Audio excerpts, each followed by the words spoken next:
Abakunzi ba ATV, uyu ni wa mwanya w'ikiganiro tubagezaho ku bworozi, ariko murabizi tugenda tubatoranyiriza insanganyamatsiko zitandukanye, haba ku buhinzi haba ku bworozi. Uyu munsi wa none tugiye kuganira ku bworozi bw'inzuki, turaza kurebera hamwe tekinike ndetse n'ukuntu inzuki zororoka muri rusange. Ku murongo wa telefoni, kubera icyorezo cya COVID-19 kidakomeje kutworohera ko twagera hirya no hino mu gihugu, turi kumwe n'umworozi wabigize umwuga, umworozi w'inzuki, umuvumvu Jean de Dieu Kwizera. Kwizera, uratwumva? Ndakumva cyane. Turagira ngo muze kwibwira abadukurikiye, hanyuma mutubwire amavu n'amavuko y'ubworozi bw'inzuki. Ubuvumvu muraza kutubwira niba ari umwuga woroshye cyangwa se niba ari umwuga watunga nyirawo ndetse ukagira n'akamaro abanyarwanda muri rusange. Murakoze, nitwa Jean de Dieu Kwizera, nkaba ndi umuvumvu wabigize umwuga koko, nkaba maze imyaka 5 mbikora, ariko mu buryo bwa business maze imyaka 2 myinjiyemo. Kugira ngo ninjiye mu mwuga w'ubuvumvu nabanje ku bibazo byugarije ubuhinzi n'ubworozi. Murabizi ukuntu inzuki muri iki gihe zirimo kugenda zipfa umusubirizo bitewe n'imiti n'amafumbire y'imvaruganda bigenda biterwa hirya no hino mu myaka, amashyamba arimburwa.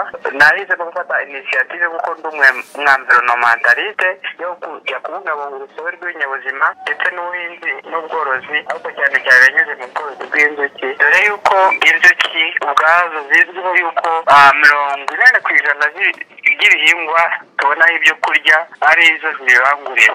Ubwo rero bitewe n'uko nkunda ibidukikije, nkakunda environnement ariyo hobby yanjye, nahise no kwinjira mu mwuga w'ubuvumvu gutyo kugira ngo nanjye ntange umusanzu n'uruhare rwo kubungabunga urusobe rw'ibinyabuzima n'ibidukikije. Wenda mu ntangiriro z'iki kiganiro twinikije, mwatubwira zimwe mu nce z'igihugu mukoreramo buno buvumvu? Mu gihe tumaze dukora, turimo gukorera mu murenge wa Jari mu karere ka Gasabo, no mu murenge wa Rusororo naho ni mu karere ka Gasabo, no wa Gikomero hose ni mu karere ka Gasabo.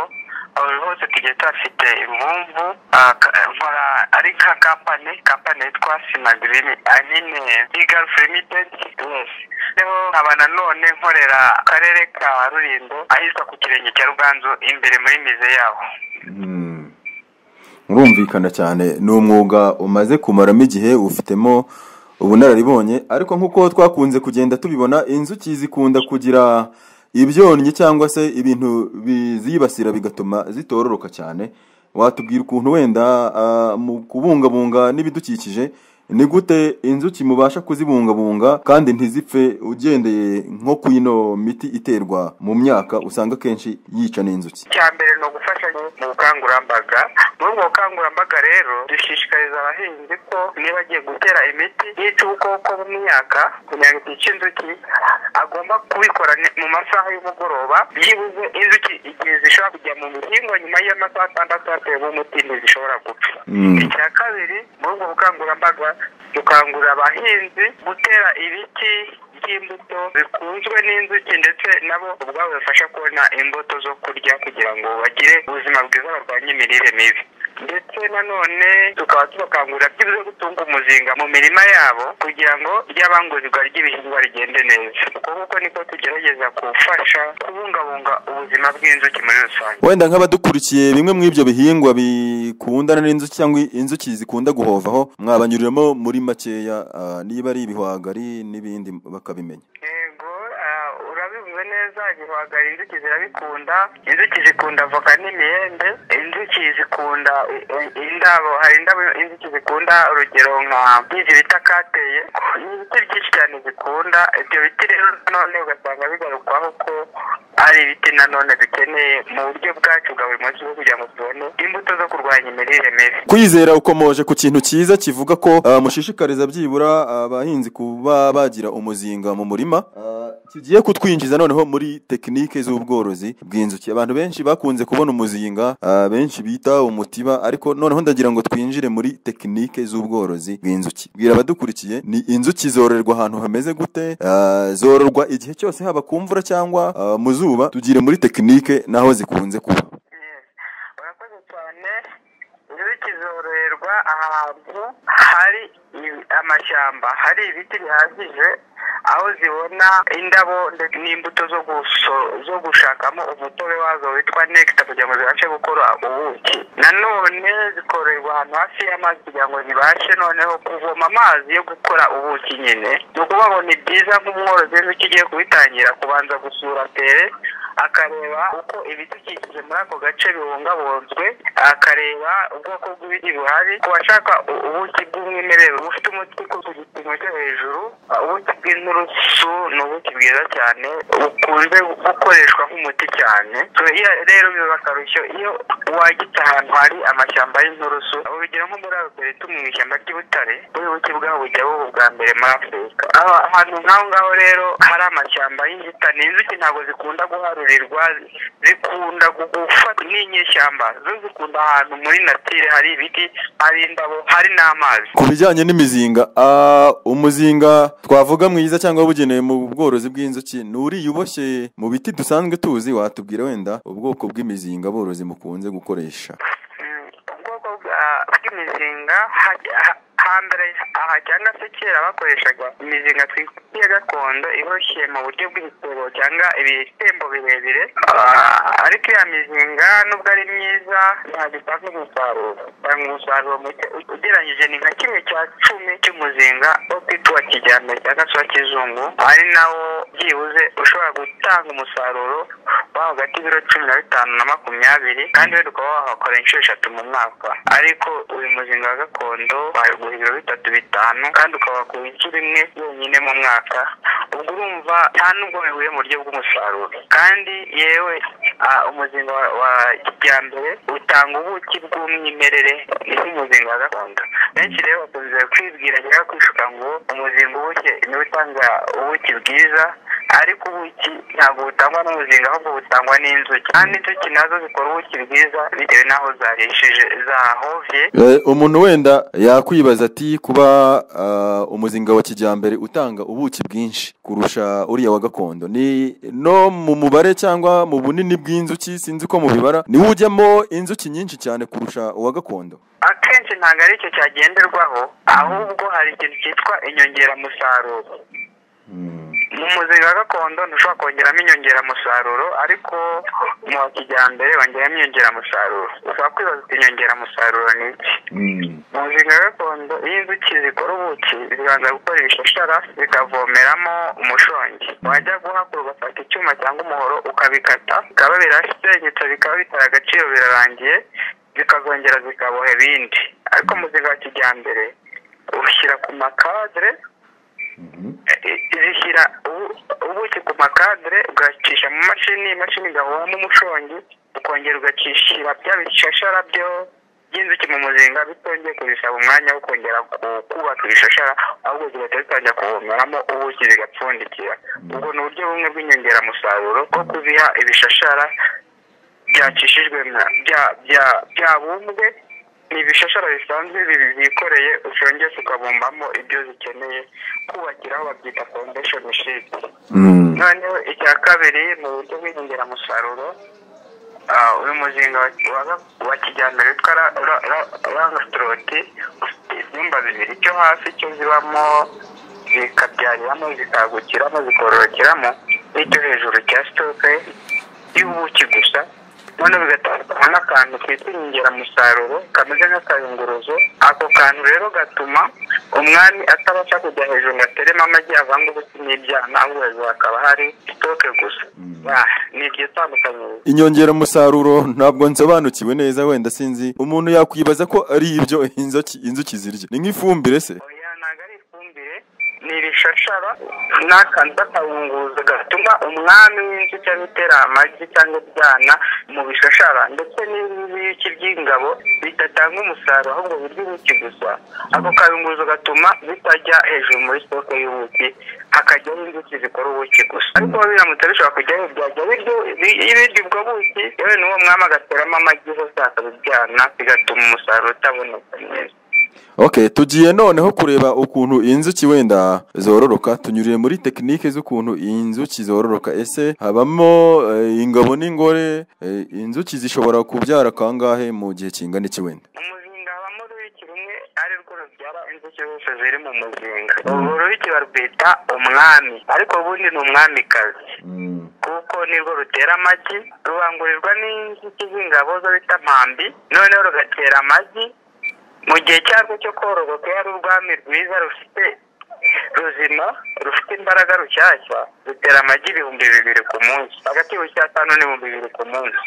So ayo magi niyo inzuki zigaburira zikareba, agakura akavamo inzuki ntoya. Ayo magi rero niyo akura akavamo ibyana bikava mu bishashara biba inzuki, naho byamara kuva mu bishashara inzuki zigasukamo umushongi, naho zigashyiramo ubuki. Wenda abana bavutse, ibyana by'inzuki byavutse bishobora gukura bigatanga nabyo umusaruro mu gihe kingana iki? Hari life cycle cyangwa se iminsi hagati ya 0 na 16 uruyuki rumara hagati y'iminsi 45 na 60.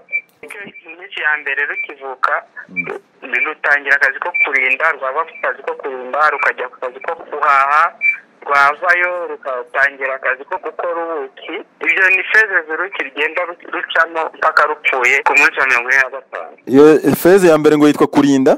Kurinda umuzinga. Rwamara kurinda rukazajya guhaha.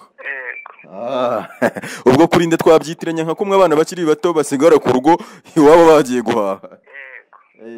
So tuvuye wenda uko inzuki zororoka, turi kugana ku musozo w'iki kiganiro, twagira ngo wenda turebe muri production cyangwa se umusaruro nyirizina n'isoko ry'ubuki bwakomotse ku nzuki z'iwacu gakondo. Duhere ku musaruro. Wenda umusaruro uboneka mu gihe kingana iki? Amasoko meza ateye ubuki wenda. Birakoze kuri icyo kibazo cyiza, abantu benshi bakunda kwimbaza, cyane cyane abahembwa ku kwezi barabimbaza ngo ese buri kwezi umuntu asarura ubuki bungana gute? Nta inzuki nazo ari abakozi ba leta. Gusa umusaruro w'inzuki uboneka mu gihe cy'izuba. Akenshi mu mvura nta musaruro uhari, inzuki ziba zirimo gusavayivinga, zizirana n'imbeho n'imvura.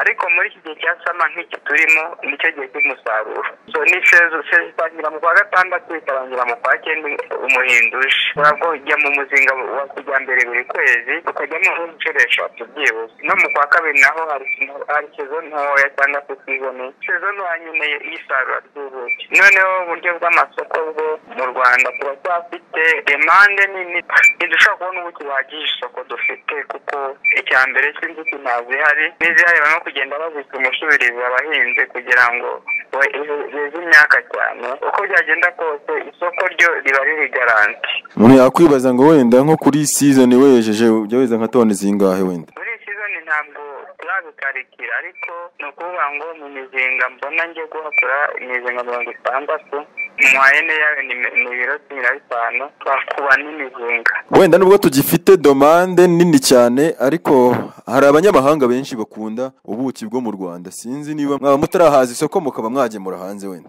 Ubundi gahunda no kubanza kwihaza tukabona kuhaza hanze, kuko nabo mu Rwanda koko ntiturabahaza. Ni ukuvuga ngo ubu ngubu harimo competitive ivuga ngo ubwo hari utwo kurya dukeya, reka udufatishije abari udutwara. Niba mu Rwanda ntakuye umunyarwanda ahari agahita butanguranwa n'uwo hanze wenda na positize atinyoherereza. Nta buryo bufatika buhari bwo kuvuga ngo export, kuko u Rwanda ubwarwo dukenera toni 12,000 by'ubuki kuba exporte, ariko uyu munsi haracyaboneka toni 5,600. Ndiko raporo ya 2020 yagaragaye ya nayo. Okay, birumvikana. Tugeze ku musozo, mwatubwira ukuntu mukorana n'ikigo cy'igihugu gishinzwe ubuhinzi n'ubworozi RAB mu kuvugurura ubworozi bw'inzuki ndetse no kongera umusaruro.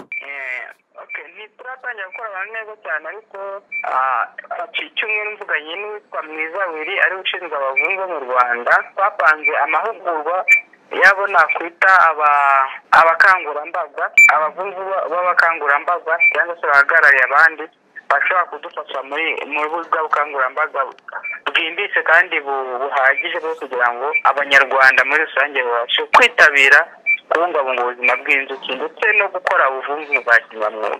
tugannye ku musozo bwana Kwizera, twagira ngo wenda abadukurikiye usoze ugira inama uhereza aborozi bandi ndetse n'abakonsomateri cyangwa se abanyarwanda bakunda ubuki muri rusange, hanyuma uze no kubarangira aho mukorera by'umwihariko. Nanjye muyobozi wa Fidelis Limited ariyo kampani yabahaye ikiganiro uyu munsi, ndagira inama abavumvu gukunda umwuga w'ubuvumvu bakawuha agaciro, bakumva ko ari umwuga wabatunga ndetse ukabafasha mu byo bakenera byabo bya buri munsi, ndetse akaba ari n'umwuga udafatiye ku gusarura ubuki gusa, ahubwo harimo no kubungabunga urusobe rw'ibinyabuzima, ubuzima bw'abantu ndetse no guteza imbere ubukungu yewe n'ibidukikije ndetse n'ubuhinzi n'ubworozi. Tubikore tubikunze kuko mu bidukikije mu buvumvu harimo amahirwe ya bizinesi ndetse n'imibereho ihambaye. Ku bantu bashaka rero kumenya aho badusanga, ushobora kudusanga mu murenge wa Jari mu karere ka Gasabo, cyangwa se washaka kuza kuri ofisi nyirizina ukaza aho bita Kimisagara kuri Maison de Jeunes ukabaza. Abenshi bakunze kuvuga umuntu worora inzuki cyangwa ucuruza ubuki witwa Kwizera, bahita bahamurangira. Mu minsi mikeya ushobora no kuzava utorwa mu murenge wa Gikomero. Ndashaka gushyiraho station y'ubuki, ariko nanone by'umwihariko nyuma ya Guma mu Rugo tuba dufite uruganda rutunganya ubuki ku kirenge cya Ruganzu hariya kuri Mize rwose, uzajyayo ufate ubuki bw'umwimerere. Noneho n'ibinakugora n'ubutanabyibuka udashaka gusobanuza, wahamagara kuri 0788974412 tuzajya tuguha ubusobanuro bwihuse. Wenda Kwizera, mbere uko tukurekura ku murongo wa telefone, twagira ngo nawe ukomoze ku kigendanye n'iki cyorezo cya COVID-19, aho bamwe mu borozi n'abahinzi bavuze ko cyakomye mu nkokora business zabo. Mwebwe wenda ku kijyanye n'ubuvumvu, iki cyorezo cyaba kibasigiye ingaruka ki? Iki cyorezo cyafashe muri demansiyo zose z'ubuzima. Mu buvumvu wenda ikintu twagiye duhura nacyo cyane ni uburyo bwa mekanizme za transport, aho kubona impushya biba bigoranye, bigasaba umuntu ko yeranja kugenda. Icyakora ko n'ubundi inzuki umuntu atazitwara ku manywa cyangwa se umuntu agakora mu nzuki ku manywa, abavumvu muri rusange bakora ntibitwagira urwitwazo rwa COVID, kuko ubuki ni kimwe muri ingredients zikoreshwa mu miti ubungubu cyangwa se mu gufasha abarwayi barwaye COVID-19. N'andi mahirwe rero twabonye, kubonemo amahirwe ya business ariko tugire habito mu kurwanya COVID. Ubuki bwifashishwa mu kurwanya COVID, ayo ni amahirwe, ariko imbogamizi zo nuko abantu badafite amafaranga, badafite ubushobozi bwo kugura ubuki, yewe biranagoye kuderivaringa cyangwa se kuwugeza ku bantu babukeneye. Ikindi ku ngaruka za COVID mu buvumvu, ushobora kuba ukeneye ibikoresho wenda ushaka kwensitara ubuvumvu rwawe ukabura aho ubikura cyangwa uko bikugeraho bitewe nyine n'icyo kibazo cya movement restriction. Ni nk'iki mwabwira abakurikiye ATV muri kano kanya? Wenda abakurikiye ATV muri rusange ngiye kubigarukaho, ni ufata umwuga w'ubuvumvu akawufata nk'umwuga watunga umuntu uwo ari we wese, kandi noneho ufitiye akamaro umuntu uwo ari we wese, yaba ari umuvumvu cyangwa utari umuvumvu. Yewe uyu munsi mu gitondo cyangwa saa sita cyangwa na nimugoroba niba uri bushyire ibyo kurya ku meza, ujye umenya ko umuvumvu cyangwa inzuki zabigizemo uruhare. Rero dufatanye, duhuze imbaraga, tubungabunge inzuki, tubungabunga urusobe rw'ibinyabuzima kugira ngo dukomeze tugire ubuzima buzira umuze. Jean de Dieu Kwizera, turagushimiye mu kiganiro cyiza utugejejeho, tukwifurije kugumya kugira amahoro n'amahirwe, mukomeze kugira umwuga uteza imbere abanyarwanda muri rusange ndetse n'abatuye isi muzageze igihe mubasagurire. Cyari ikiganiro cy'ubuhinzi n'ubworozi. Uyu munsi twagarutse ku bworozi bw'inzuki cyangwa se ubuvumvu. Ku murongo wa telefoni twari kumwe na Jean de Dieu Kwizera, umworozi w'inzuki cyangwa se umuvumvu wabigize umwuga, akorera mu turere dutandukanye harimo Rulindo ndetse na Gasabo, mu mirenge yagiye aduhereza. Abari bakurikiye ATV, turabashikariza kugumya gutega amatwi munirebera ibiganiro byacu bitandukanye ku buhinzi n'ubworozi. Iki cyari ikiganiro cy'uyu munsi twari twabateguriye, tugisubikiye hano ngaha. Turabararikira ikindi kiganiro wa kane w'icyumweru gitaha. Mukomeze kugubwa neza na gahunda za televiziyo y'ubuhinzi n'ubworozi ATV. Jenari Elias Hakizimana.